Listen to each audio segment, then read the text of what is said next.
ఏం సార్ గిట్ల ఒక్కరే నిల్చొని కాలి గోడలు చూస్తుర్రు? ఏంలే, మా ఖాందాన్ చరిత్ర ఇది. ఓసారి చూసిపోదామని వచ్చిన.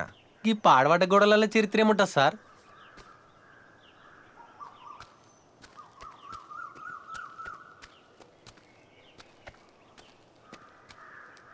ఈ జాగీర్ మా తాతలదుంటుండే.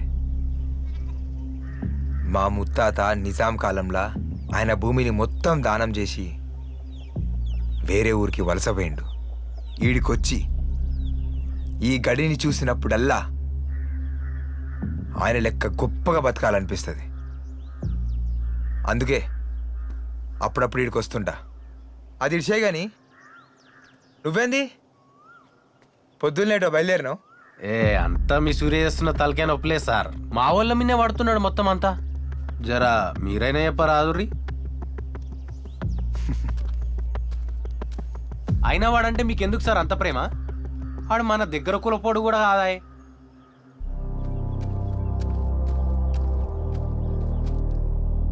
అశోక్, ఇద్దరు దోస్తాన్ల కులం మతం లాంటివి అడ్డురావబ్బా. అయినా ఈ కాన్సెప్ట్ నీకు రోజు మొత్తం కుసబెట్టి ఎక్స్ప్లెయిన్ చేసిన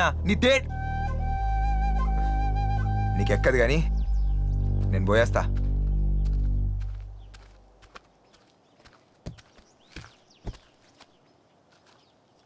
రేయ్, మీ బావతో పడ్డట్టు మా వెనకాల కథలు పడ్డవు కొడుకా.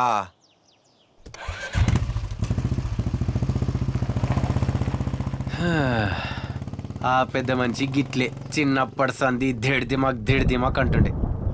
యా లోకంలో ఉన్నాడు మహానుభావుడు. అన్నా ఏందన్న వాడు గా తక్కువ జాతం దిక్కు మాట్లాడుతుండు. నీదే జాతర అన్నో కాలం మారిపోయిందిరా. ఒకప్పుడు మీరు మా కాడ పనిచేసేటోళ్ళు, ఇప్పుడు ఆ సారు ఆ దగ్గర పనిచేస్తుండు. కలికాలం ప్రభావం రా ఇదంతా. పద